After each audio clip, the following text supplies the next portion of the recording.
Alright guys, I'm at 79 subscribers as of today, which is April 2nd. I'd really like to get to 100 for my birthday, which is May 2nd. So I got a month. So let's see if we can get me 20 subscribers so I can do a live stream.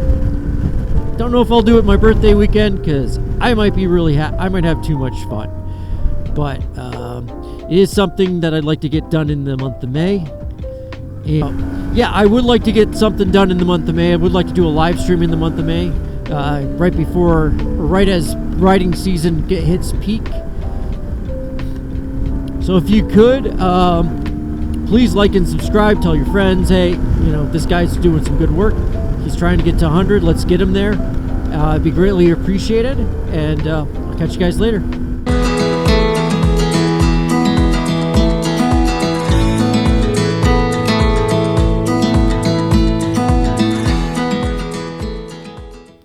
Okay, everyone, it's the afternoon here. I have put in my 8 hours for the day, and we're doing another single cam, quasi-motard, commute style video. This time I am in D-Log, and today during my lunch breaks, and after talking to John from Road Reality, because I had some questions for him. I have a little bit more information about what a LUT is and how I can use that for my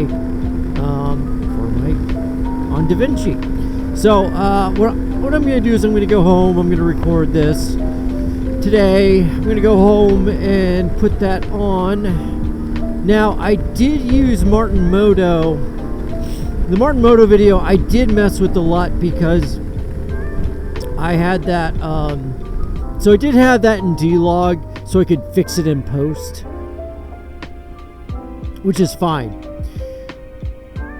So I had that in D-Log, which I guess is okay, but not really.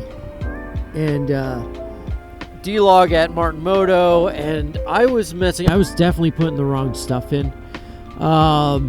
I had some stuff that was overexposed, oversaturated, just really not that good. And that was me using the DJI stuff that was already built in. What I did was I then changed it to Blackmagic, which is the company that makes DaVinci. I've used their products when I used to run an ATEM. I actually like their products. I like the brand. It's like having used them before I even did this. Oh shoot, I gotta get something. Yeah, I gotta go pick something up. So I'm doing all this, so I was messing with it online on the DaVinci, and they had some LUTs to make some changes. So I did that. I changed it up and made that work pretty well. So I was happy with the Blackmagic, but today I was looking into it. Action 4 does have a LUT just for that, so I really want to check that out. Please don't get in this lane, thank you. But the thing is, look at the weather. It is garbage. It looks like it's gonna rain, and it might rain. So I want to, how to say this? I want to today just mess with that later on. So, yeah, I mean, that's kind of what I'm dealing with right now. Just playing with LUTs and stuff on this. Do have the Martin video done. I'm proud of that. I learned a lot. I'm going to learn about multi-nodes and color correction, and I'm going to continue to work on that. That's going to be a long-term goal, especially with this Action 4. I'm not sure what I'm going to do with multicam yet. I'm not sure if I'm definitely gonna do it. I just don't know how I want to handle it. Like if I do the color correction before I make it a multicam, or if, yeah, I think I should. But anyway, one of the reasons why I got the Action 4, I don't know if I mentioned this. I think the GoPro is an action cam. Plain and simple, it is the action cam. I think it's a little bit more amateur hour at this point, but it's the Action cam, that's what they sell it on. Well, the DJI stuff, at least like, because they had the Pocket 3, I feel like the DJI Pocket cams, the DJI cams, they are meant more for vlogging. Like, I get the vibe that this Action cam has been created to do more vlogging than anything. And the reason is because of the high, because it's better with low light. It seems more user-friendly. The ergonomics on this is like night and day between the GoPro. You want to just pick it up and make an adjustment, you just undo that magnetic latch, which the magnet is strong by itself, and then you have 2 latches, so that makes me feel better. And then you have access to the battery easier, access to the cable easier. So it just seems like it's easier to deal with. Battery life, hey, for the first time, I'm not like, so when I have the GoPro on, I am forever scared I'm going to run out of battery quickly. So with this, I feel like I have a lot more battery life to deal with. And the thing is, it's the same gen. It's a GoPro 12 and an Action 4. They're the same gen. So I don't have as much anxiety about the battery, which is good. You know, that's one of the things that GoPro eats paste about. The battery life is just horrible. And I don't mean this to be like, I'm going to bash GoPro. No, like, it's still a good product. I just think some other people are doing a better job now. They're doing a much better job than what they used to. You know, they picked up the torch, basically. And that happens with all industries. Like Sena, for example, was the king of comms. I hate to say it, I think Cardo is now. You know, it used to be a company called Midland. They were pretty popular. Then Sena came in and did a really good job. And then after Sena, it was Cardo. And who knows what 5-10 years they'll bring. Just make, you know, it all depends on what's, you know, does the board change? Does the staff change? Do you lose your visionary on the company? You know, all that stuff plays into effect. Like, you know, I'm impressed with how Apple's doing post Steve Jobs. Actually, Tim Cook may have been doing a better job than Steve would have with handling change and stuff like that, and fatigue. You know, I'm very interested in how some companies change over the years, especially with major board shifts. Apple's like the most interesting, I think, between Steve Jobs starting the company, Steve Jobs getting kicked out of his own company, them languishing in the 90s, them making clones in the 90s, the rise of Next, which was Steve Jobs' product, and then them bringing Steve back into the fold late 90s, which is still really impressive.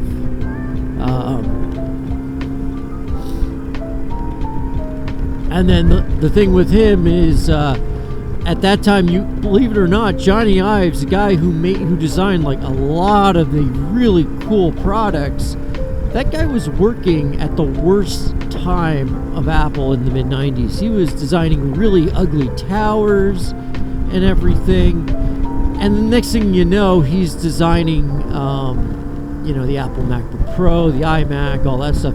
So it's really impressive how something can change like that. And he stuck with the company for a long time.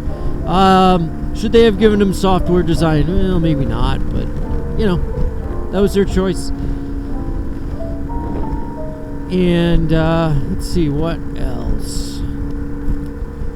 Don't we get off at Cedar Crest? Because I am going to try to do some coddywampling today. I think I might get off at Cedar Crest.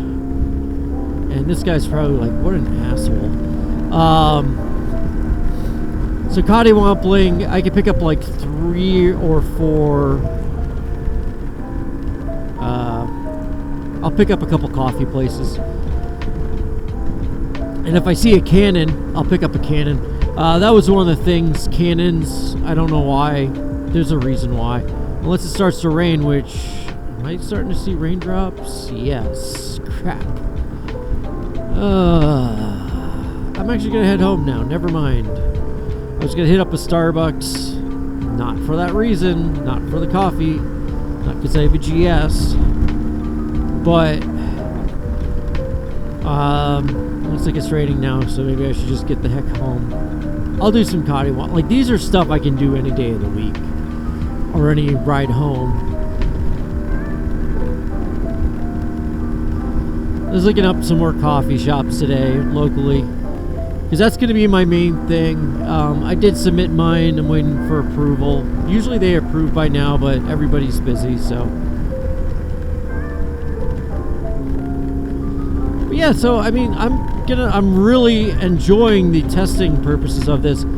And so I could have a good adult opinion about the situation. Unlike, you know, some people where they're just going to badmouth another brand. I'm not going to badmouth GoPro to smithereens. I might do that to Akaso, because, man, there are some stories about that brand. But those are just stories, and I haven't tested that, so maybe I shouldn't even say that. But yeah, it's kind of what I'm going to be doing here. I'm just going to go home, take a look at the footage. Actually, we get rain footage now too. I'm not afraid of this getting waterlogged. That's one of the things I did not like about the GoPro. If you, let's say you ride into a rainstorm and you have a 3.5 millimeter connection, you will that connection will fail because of water. That's why I got the GoPro 12, because I wanted something with decent a backup plan, which was the Bluetooth. And what you do is you use the Bluetooth over the comm, and then that goes over. And I know her two wheels mentioned that during the Insta360 Ace Pro 2 video, which, hey, great. I'm actually glad somebody finally started to say that stuff. But she did say the quality is poor, and she's not wrong. I think she actually started to record on her own on a separate device. Some people use Tascams. Some people use the DJI Mic 2. You know, I know one guy who uses a Tascam, Trekimoto, and man, that sounds good. Like, it's better. I think it's better to go with that than a a comm system. Now, I don't mind having a hardwired mic. That's nothing wrong with that. I'm actually thinking about changing from a boom mic to a lav on the inside here. The reason is ease of use. I could keep everything on the front on the strap system, and I could switch the everything over easier. That's kind of what I was looking to do. And instead of having to put it in the cheek and everything. Now, I don't know how that's going to sound in the bell. The bell doesn't have a chin curtain, whereas this one does. And then, of course, if I flip this up, it would be absolutely worthless. I did try that the other day, and that was a big old fail. I just wanted to see how it would work. With this helmet, according to the ECE rules, it's set up so you could ride with the front bar up here. I'm thinking I have a front-facing camera. I don't. And it's nice, but it catches the wind way too easy. I really, like, after a little bit, I said, F this, and I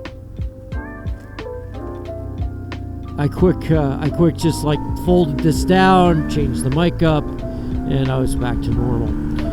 So yeah, that's kind of what I'm dealing with on this, with this project right now. And I can't wait to see what D-Log does with the Action 4, at least in bad weather. Yeah, I would like to get something done in the month of May. I would like to do a live stream in the month of May, right as riding season hits peak. So if you could, please like and subscribe. Tell your friends, hey, this guy's doing some good work. He's trying to get to 100. Let's get him there. It'd be greatly appreciated. And I'll catch you guys later.